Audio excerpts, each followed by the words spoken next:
El día de hoy en Café Chekhov, donde la palabra se vuelve imagen, conversamos con el escritor Santiago Roncagliolo acerca del género del cuento. Para mí el cuento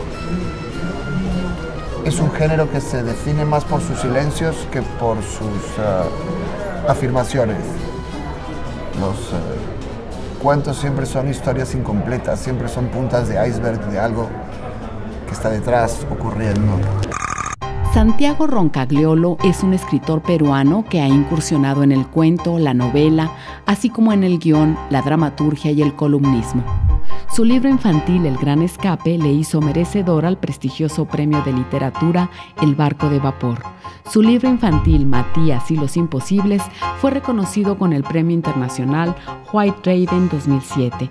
Y su novela Abril Rojo le hizo merecedor al Premio Alfaguara de Novela, así como al Premio Británico Independent por Mejor Ficción Extranjera. Actualmente el autor promueve su más reciente novela intitulada La Noche de los Alfileres. Yo diría que de hecho el primer escritor profesional de la lengua española escribe cuentos de terror, es Horacio Quiroga. Y escribe estos cuentos muy inspirados en Edgar Allan Poe y con finales sorprendentes y siempre oscuros. Felisberto Hernández es también un representante de esto que llega hasta Cortázar. Los cuentos de bestiario son pequeños cuentos de ciencia ficción y fantasía, muy influidos, por cierto, por Allan Poe, al que Cortázar tradujo. Pero muchas de las cosas también han sido escritas sin ser entendidas como historias de terror. Rulfo es un autor de fantasmas. Rulfo es un autor en el que todos están muertos. Aura de Carlos Fuentes es una historia gótica, con casa embrujada y Vargas Llosa ha escrito varios thrillers políticos fascinantes. Y hoy en día en castellano hay autores como Mariana Enríquez o Samantha Schweblin que exploran los temores y los terrores, en su caso de la sociedad argentina. Hay toda una literatura argentina sobre todo de este género. Porque creo que vivimos en un tiempo lleno de miedos también, así que es un tiempo de renacer de demonios y monstruos.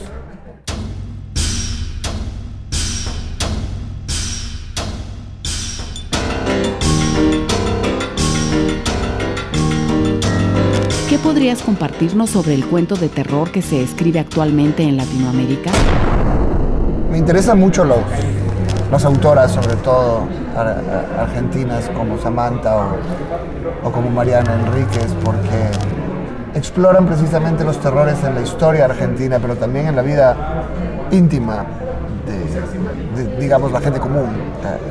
Exploran lo cerca que estamos todos del abismo siempre, y lo cerca que estamos de la oscuridad, y lo hacen además haciendo un retrato de la feminidad en el siglo XXI, de la Argentina del siglo XXI. Es una combinación explosiva.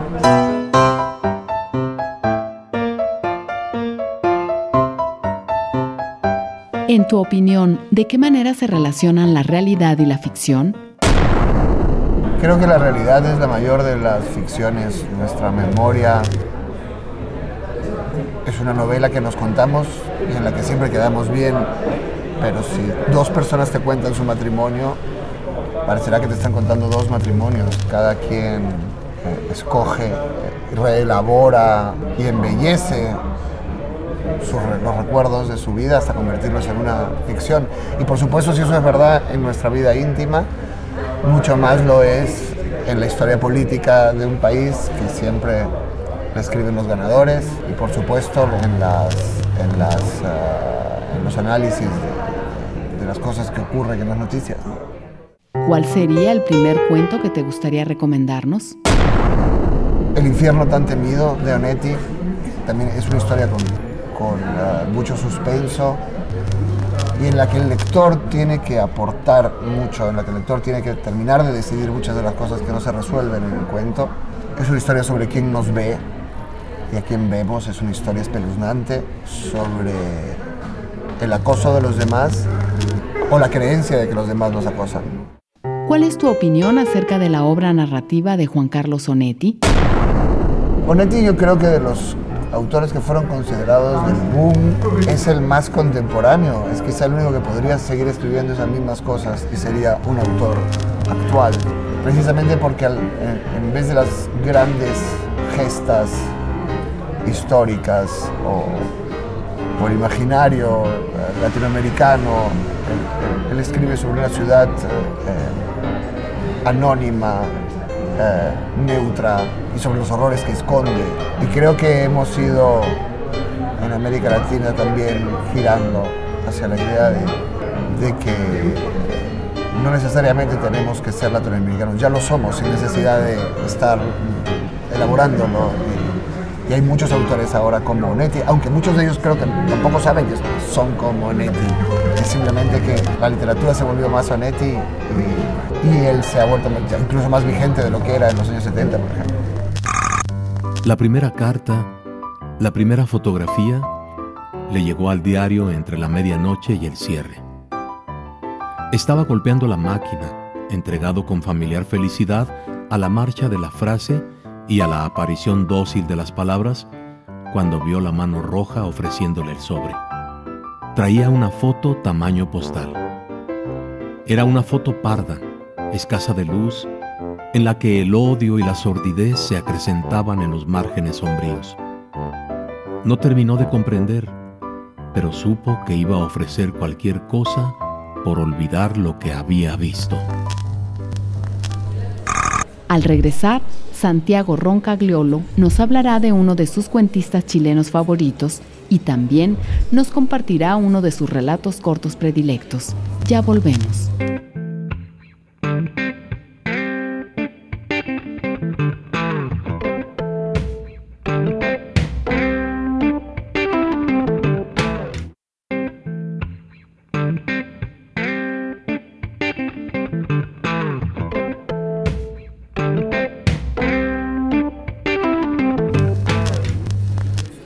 El miedo está entre nosotros, en la historia de los países, en el corazón de las personas. La ficción nos enseña a creer que podemos vencerlos. Santiago Roncagliolo. Café Chekhov continúa conversando con el escritor Santiago Roncagliolo acerca del género del cuento. Cuando yo escribo cuentos, cosa que no hago mucho, pienso en la historia que alguien te contaría sentado a tu lado en un autobús o en un bar. La historia que te cuenta un desconocido en 10 minutos y que te sugiere muchas cosas detrás que no te está contando, pero que tienes que adivinar. Para las novelas construyo más las historias de un modo mucho más estructurado y creo un universo, pero en los relatos es más importante lo que no se dice que lo que sí. ¿Qué es lo que tú encuentras en la exploración del miedo y el terror? Yo crecí con miedo en una ciudad violenta, en una ciudad con bombas, en una ciudad con apagones.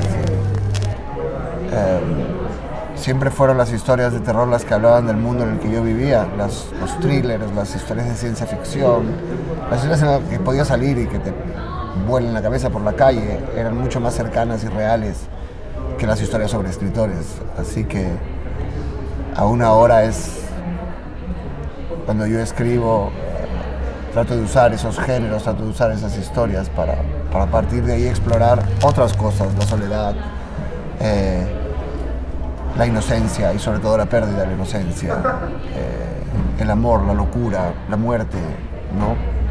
Siempre hablamos de las mismas cosas al final, solamente buscamos nuestra manera y la mía es explorar las cosas que nos espantan. ¿Qué podrías compartirnos sobre el origen de la literatura de terror y su desarrollo en el tiempo?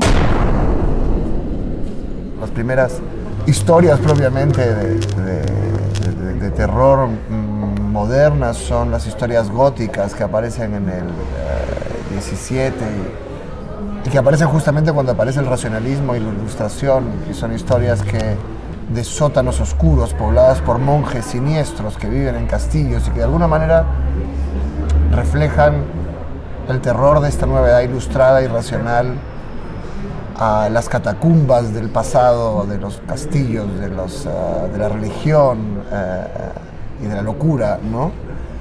Pero luego, en el siglo XIX, los victorianos y los románticos empiezan a hacer historias como Frankenstein, el retrato de Dorian Gray de Oscar Wilde, Drácula de Bram Stoker, y en todos estos lo que asusta es la doble cara de los personajes, ¿no? Jekyll y Hyde, el retrato, Drácula, el vampiro elegante que es un noble pero te chupa la sangre y te mata.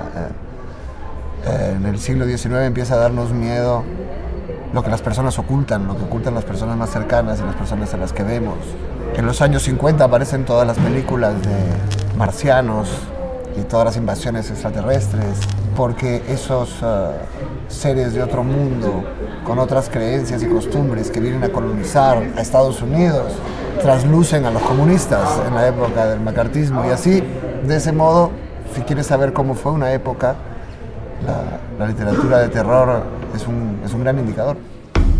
¿Cuál es el segundo cuento que te gustaría recomendarnos? El segundo cuento que recomiendo es Últimos atardeceres en la Tierra de Roberto Bolaño. Es también un ejemplo de contención, un cuento en el que todo está a punto de ocurrir, pero no termina de ocurrir. Y te lleva de la nariz hasta el final, porque necesitas saberlo, necesitas saber qué va a ocurrir ahí. Y al final ocurre en realidad casi lo que tú quieras en él. Y eso me gusta cómo maneja eso. ¿Qué podrías compartirnos sobre tu relación con la literatura de Roberto Bolaño? Me gusta mucho la literatura breve de Roberto Bolaño. Estrella Distante me pareció genial cuando lo leí. O Nocturno de Chile, o sus cuentos. Soy menos fan de sus novelas más grandes. Soy menos fan de las partes más metaliterarias. Nunca me ha gustado mucho leer escritores que escriben de otros escritores. Conozco muchos escritores, leo para olvidarme de ellos en realidad. Y de mí mismo. Me gusta más el Bolaño de referentes pop, poetas psicópatas, asesinos de la DINA, y también su exploración de lo siniestro y de lo macabro. El mar está revuelto. Durante un rato, B y su padre contemplan las olas que se estrellan contra la bahía de Puerto Marqués. Un pescador que está cerca les dice que no es un buen día para bañarse. Es verdad, dice B. Su padre, sin embargo, se mete en el agua. Durante un momento, la cabeza de su padre, los brazos de su padre, que nada hacia adentro, desaparecen de su campo visual.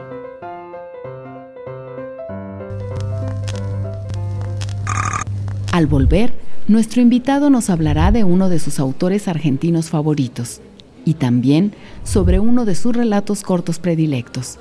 Ya regresamos.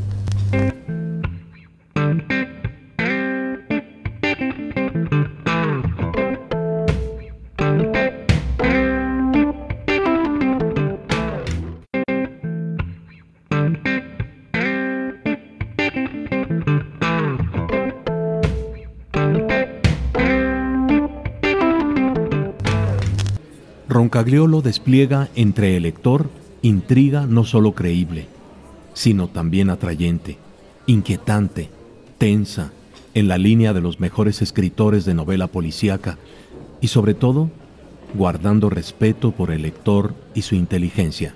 Miguel Vaquero. Café Chekhov conversa con el escritor Santiago Roncagliolo acerca del acto de leer. Lo que encuentro en la lectura es vidas mejores, más completas, más excitantes que las de la realidad. Y además la ilusión de que las cosas tengan un sentido. La realidad es errática, las cosas pasan, son contradictorias y luego te mueres. No nada va a ninguna parte, pero la narrativa, que es lo que más me gusta de la literatura, crea la ilusión de que las cosas tienen un principio, un nudo y un desenlace, y que por lo tanto hay un orden. Es reconfortante creerlo por un minuto.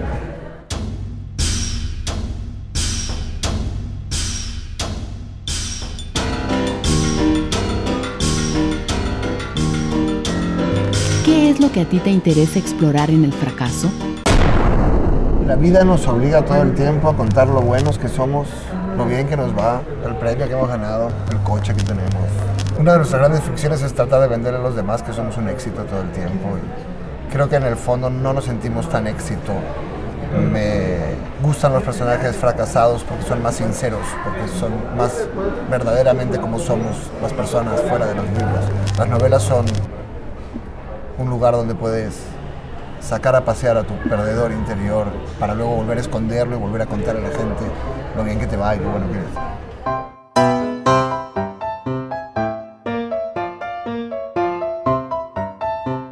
¿Qué podrías compartirnos sobre el escritor uruguayo Enrique Amorim? Enrique Amorim no era un gran escritor, pero era un gran personaje. Conoció a todos los grandes artistas de su tiempo, fue amante de García Lorca, saboteó a Neruda para que no le diesen el Nobel, se hizo pasar por Jean-Paul Sartre para colarse una reunión entre Chaplin y Picasso, y fue un camaleón que vivió acercándose a los grandes artistas que le fascinaban, que siempre está en la esquina de la foto,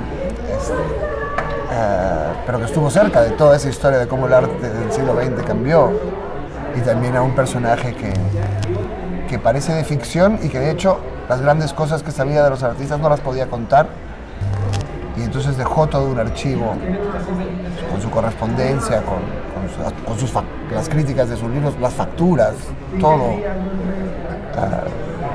para que venga alguien más y escriba su libro. Tuve suerte de ser yo ese. ¿Existe alguna relación entre Enrique Amorim y la obra cuentística de Jorge Luis Borges? De hecho, la obra cuentística de Borges tiene mucho que ver con Amorim, con Enrique Amorim. Fue él el que le descubrió el mundo del gaucho, precisamente en su hacienda, a la que invitaba a Borges. Eran dos amigos completamente absurdos. Paseaban por las zonas de contrabando en un coche dorado y vestidos elegantísimos. Iban al fútbol, pero se iban después del primer tiempo porque no sabían que había un segundo tiempo. Y esos amigos extraños e incoherentes, un día paseando por esas zonas presenciaron un asesinato, que es lo más emocionante que le pasó en su vida a Borges, y que registró en muchas de sus historias. Y en esos viajes empezó a formular su universo gauchesco, su mundo de la pampa argentina. Empezó a formular la idea de sus retratos de asesinos y de delincuentes y de contrabandistas, que son muchas veces los que dan suspenso a sus historias. Y en el fondo su universo más argentino, ¿no? El que menos estaba vinculado a mitos, a bibliotecas y más a la realidad tangible que lo rodeaba.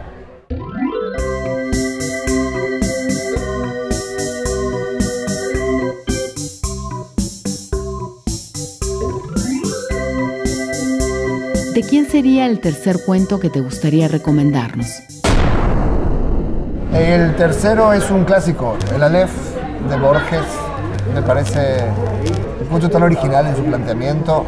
Me encantan los cuentos de Borges porque son pequeños thrillers epistemológicos, pequeños thrillers filosóficos, donde la sensación de amenaza proviene de conceptos tan abstractos como el tiempo, la memoria, la identidad, la ficción. Creo que nadie como él escribía cosas que nos hablasen de temas tan esenciales, con tanto suspenso, con tantas ganas de seguir leyendo y con tanta brevedad, porque nunca fueron cuentos muy largos. Beatriz Viterbo murió en 1929. Desde entonces, no dejé pasar un 30 de abril sin volver a su casa. Yo solía llegar a las 7:15 y quedarme unos 25 minutos, aunque cada año aparecía un poco más tarde y me quedaba un rato más. En 1933, una lluvia torrencial me favoreció y tuvieron que invitarme a comer. No desperdicié, como es natural, ese buen precedente, y en 1934 aparecí, ya dadas las 8, con un alfajor santafesino. Fue así, en aniversarios melancólicos y vanamente eróticos, como recibí las graduales confidencias de Carlos Argentino Daneri. En nuestra próxima emisión charlaremos con la escritora boliviana Magela Baudoin acerca de su perspectiva sobre el género del cuento y también sobre algunos de sus relatos cortos favoritos. Hasta entonces. Su cortedad, que tiene que ver con su origen oral, ¿no? Esa cortedad define todo en el cuento: la tensión, el manejo de la profundidad, la búsqueda de la anécdota, el propio tono y la música, ¿no? Creo que todo nace de esa célula original.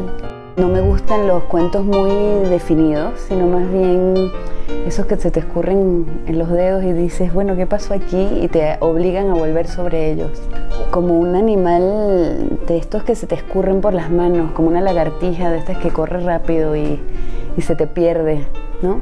Yo estudié periodismo y entonces trasladé eso al periodismo, al oficio de contar las historias de la calle, y en algún punto me fue insuficiente la vida que me había creado y decidí echarme a la narrativa, y eso fue lo que hice.